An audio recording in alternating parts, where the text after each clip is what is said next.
Episodio 3. El escándalo Lockheed. Un avión supersónico, un príncipe con uniforme de gala, un maletín lleno de dólares y una investigación del Senado de los Estados Unidos. Parece una película, pero fue real. Hoy, en Nobleza Obliga, revivimos el escándalo Lockheed, el día que el príncipe Bernardo de los Países Bajos quedó atrapado entre el poder, la ambición y el olor a querosén. Hola, soy Paula Galoni. Me fascinan las historias donde los ideales vuelan alto, pero terminan estrellándose por culpa de un maletín. Y yo soy Rodolfo Vera Calderón.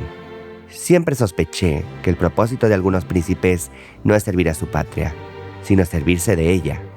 Esto es Nobleza Obliga, el podcast donde el terciopelo se mancha y los tronos tambalean.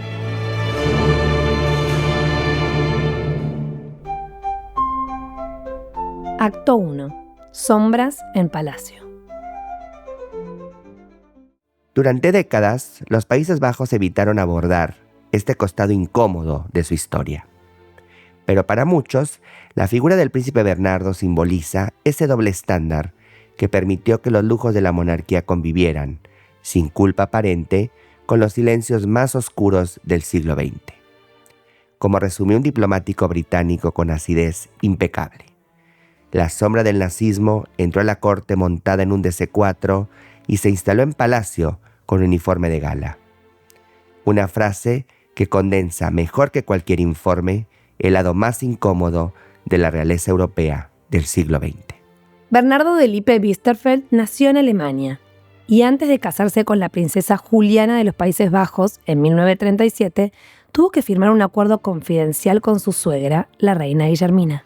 Ese documento, conocido como el Acta de Garantía, fue firmado en el Palacio Hedlow, en Apeldoorn, y lo obligaba a mantenerse alejado de todo asunto de Estado, a no intervenir en política y a someterse a la supervisión directa de la corte.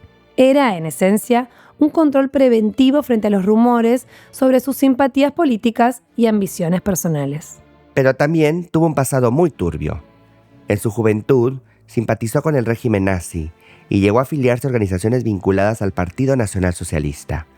Aunque más tarde intentó negar o relativizar ese vínculo, investigaciones posteriores confirmaron que en 1934 se unió a la SA, las tropas de asalto del régimen nazi, conocidas por su brutalidad y por haber allanado el camino para el ascenso de Hitler al poder. Tuvo relaciones con el gobierno del Tercer Reich hasta su boda con Juliana, cuando se le exigió cortar lazos políticos para poder integrarse a la familia real holandesa.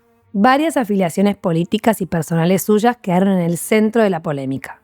Algunos miembros de su familia y amigos eran abiertamente aliados del régimen nazi, y más de uno se unió al Partido Nacional Socialista Obrero Alemán incluso después de la boda real. De hecho, como parte del protocolo, el príncipe consorte de los Países Bajos fue invitado a una audiencia con Adolf Hitler.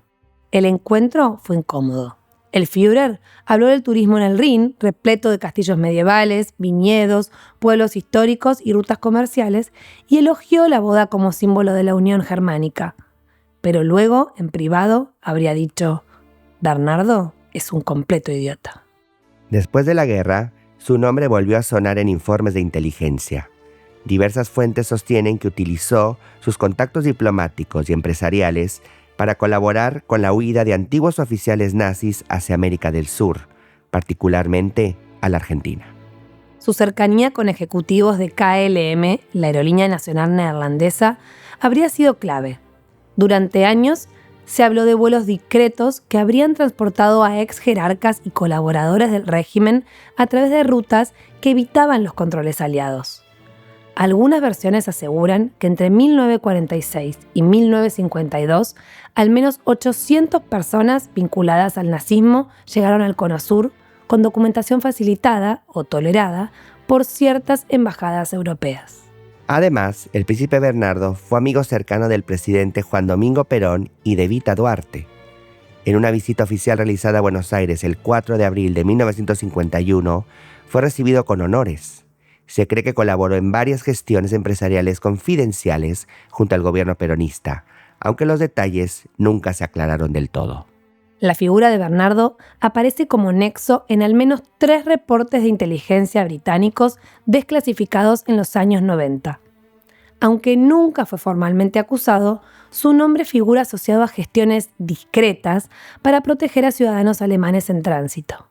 En 1950, Bernardo recibió en Buenos Aires una condecoración informal de un grupo de excombatientes alemanes radicados en Sudamérica. El evento encendió todas las alarmas entre diplomáticos británicos, que lo reportaron como un gesto de afinidad inquietante. Y como si todo eso fuera poco, la prensa tanto holandesa como internacional se hizo un festín con su vida privada. No solo ventiló sus pertenencias a la SS, sino también sus aventuras extramatrimoniales. Entre ellas, la compra de un lujoso departamento en París para su amante Helene Grinda, con quien tuvo una hija ilegítima llamada Alexia. Y también se reveló que había tenido otra hija fuera del matrimonio, Alicia, nacida en Estados Unidos. Un príncipe envuelto en nazismo, mujeres, dólares y poder. Y esto recién empieza. Acto 2. Un príncipe muy bien conectado. Mientras los archivos seguían sellados, él tejía negocios, cazaba en África y se preparaba para el mayor escándalo de su vida, Lockheed. Tenía contactos en todas partes. Amaba los aviones, la caza y los negocios. Fue también cofundador del exclusivísimo Club Bilderberg en 1954, junto al político polaco Józef Ratzinger. El objetivo del grupo era, al menos en teoría, fomentar el diálogo entre Europa y Estados Unidos. Pero con los años, el Bilderberg se convirtió en sinónimo de secretismo, poder concentrado y decisiones que se toman a puertas cerradas. El príncipe Bernardo presidió la mayoría de los encuentros anuales del Bilderberg hasta su muerte. Fue anfitrión de empresarios, presidentes, banqueros, líderes militares y hasta directores de la CIA. Para algunos, fue un espacio de diplomacia informal. Para otros, una caja negra del poder mundial donde nadie rendía cuentas. A mediados de los 70, Lockheed, una de las mayores fabricantes de aviones de guerra del mundo, lo eligió como intermediario real. La operación era sencilla. Lockheed le pagaba, Bernardo recomendaba, los gobiernos compraban y el F-104 Starfighter aterrizaba en las pistas europeas con olor a negociado. Se estima que solo en comisiones el príncipe Bernardo recibió más de 1.1 millones de dólares de la época. Países como Alemania, Japón y los Países Bajos estuvieron involucrados en las adquisiciones más cuestionadas. En algunos casos, como el de los Países Bajos, se compraron más de 100 unidades del caza sin una licitación clara, con informes de parlamento señalando sobreprecios y contratos opacos. Fue una danza de influencias donde el brillo del uniforme escondía el ruido de las coimas. Acto 3. La caída del príncipe. En 1975, el escándalo estalló como una bomba diplomática. El Senado de los Estados Unidos publicó un informe que revelaba pagos ilegales por parte de la empresa Lockheed a funcionarios de todo el mundo. La lista era explosiva. Ministros japoneses, oficiales italianos y en el centro del huracán, un príncipe europeo con charreteras doradas y sonrisa de zorro viejo. La prensa neerlandesa al principio dudó. Era impensable que el esposo de la reina Juliana, la madre de la futura reina Beatriz, fuera capaz de aceptar sobornos. Pero las pruebas comenzaron a acumularse. Se hablaba de pagos por más de $1 millón, estimados en 9 millones al día de hoy. De transferencias triangulares a través de cuentas en Suiza. De intermediarios que ante las presiones judiciales empezaban a hablar como canarios asustados. Lockheed reconoció los pagos, y los vínculos, y los favores. Bernardo, acorralado, negó todo. Luego dijo que había aceptado dinero, pero solo para promover la industria militar neerlandesa. Después dijo que no recordaba. Luego que no era ilegal. Y finalmente, que sí. Fue un striptease moral en cámara lenta. Cada semana caía una prenda. Una carta, un recibo, una declaración jurada, hasta que la reina Juliana, desesperada por salvar la monarquía, convocó una comisión investigadora. El Parlamento exigía su cabeza. Los medios pedían justicia. La Corte buscaba cómo contener la hemorragia sin decapitar a la institución. La comisión concluyó que Bernardo sí había recibido pagos de Lockheed. La evidencia era irrefutable, pero no sería juzgado. Por razones de interés de Estado, se decidió no iniciar acciones penales. A cambio, el príncipe debió renunciar a todos sus cargos oficiales, incluidos sus vínculos con las Fuerzas Armadas y la presidencia del Club Bilderberg. Fue una renuncia maquillada, un castigo sin condena, un escándalo sin justicia. Sin embargo, el golpe había sido brutal. La confianza en la monarquía neerlandesa se tambaleó. La prensa internacional lo bautizó como el príncipe del soborno. Y en las recepciones diplomáticas, Bernardo pasó de ser el galán de Europa a ser el invitado incómodo al que nadie quería sentar cerca del champagne. Paradójicamente, el mismo hombre que había sido cómplice de los nazis terminó hundido por un conflicto mucho más moderno, el del dinero, el lobby y la impunidad.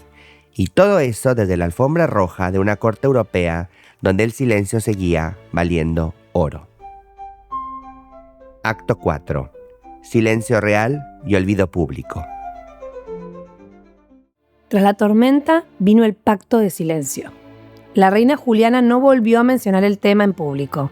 Beatriz, su hija, que ya preparaba su ascenso al trono, tomó nota. Los pecados se tapan con terciopelo, no con escándalos. Y Bernardo hizo lo que mejor sabía hacer: posar, sonreír y mantenerse cerca del poder. Aunque oficialmente había renunciado a todos sus cargos, seguía apareciendo en actos públicos, cazando en safaris y dando entrevistas donde decía cosas como: «Me equivoqué, pero no lo hice por codicia».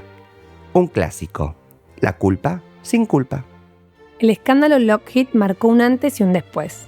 Fue el mayor caso de corrupción que haya salpicado directamente a un miembro de una casa real europea en el siglo XX. Ningún otro escándalo combinó tanta diplomacia, tantos millones, tanta impunidad y tanto silencio. El informe oficial quedó archivado. El príncipe no fue juzgado. Y los archivos reales, como suele ocurrir, fueron sellados con la discreción de una dinastía acostumbrada a sobrevivir siglos a fuerza de negar lo que incomoda. Los neerlandeses, pueblo práctico, eligieron mirar hacia adelante, pero el daño estaba hecho. La imagen de Bernardo quedó para siempre asociada al soborno. Aquel carismático príncipe había mostrado el reverso de la medalla, uno brillante y sucio a la vez. Años más tarde, Bernardo diría en sus memorias: «Si me hubieran juzgado, toda la monarquía se habría desplomado». Quizás tenía razón, o quizás fue otro chantaje elegante de un hombre que entendió siempre cómo moverse entre las sombras del poder. Acto 5. El legado incómodo. Bernardo murió en diciembre de 2004 a los 93 años en su cama del Palacio de Soestdijk, la misma donde tantas veces negó, negoció y cayó. La realeza lo despidió con honores, el pueblo con indiferencia y los archivos con candado. El Estado organizó un funeral de bajo perfil. No hubo duelo nacional, ni procesión multitudinaria. El cuerpo fue trasladado en silencio al cementerio real de Delft. Su tumba, sobria, lleva apenas un nombre y un escudo grabado. Nada delata que ese hombre puso en jaque a la monarquía más estable de Europa. Hasta el final, intentó controlar su historia. Dejó instrucciones precisas para que publicaran sus memorias solo después de su muerte. Allí, entre confesiones y frases calculadas, intentó reescribir el relato. Héroe de guerra, amante de la naturaleza, mecenas internacional y víctima de un malentendido. Pero el escándalo Lockheed fue más que eso. Fue un espejo brutal donde se reflejaron las fragilidades de una institución que se cree eterna. Fue el recordatorio de que ni el linaje, ni los uniformes, ni los anillos de oro blindan contra la tentación del poder y el dinero. Hoy, muchos jóvenes neerlandeses no saben quién fue Bernardo. Su nombre fue suavemente retirado de los manuales escolares, como si nunca hubiera existido. Pero para quienes siguen el rastro de las élites y sus contradicciones, su historia es un ejemplo perfecto de cómo el poder se protege a sí mismo. Y quizás ese sea su verdadero legado, el del privilegio que se recicla, el del escándalo que se olvida y el de una corona que, aunque se manche, siempre encuentra la forma de brillar. Acto 6. Entre sombras y uniformes. Quizás Bernardo nunca fue un villano clásico, tampoco un héroe trágico. Fue algo más inquietante, el reflejo exacto de una época donde el poder se disfrazaba de deber y la codicia vestía uniforme de gala. Y si hoy su historia incomoda, es porque sigue vigente. Porque cada vez que un apellido noble intenta maquillar un escándalo con linaje, o un estado decide tapar una verdad para proteger una corona, el fantasma de Bernardo vuelve a volar en primera clase. Porque a veces, nobleza obliga a hacer silencio, pero el pasado, como deja rastros, se prende fuego.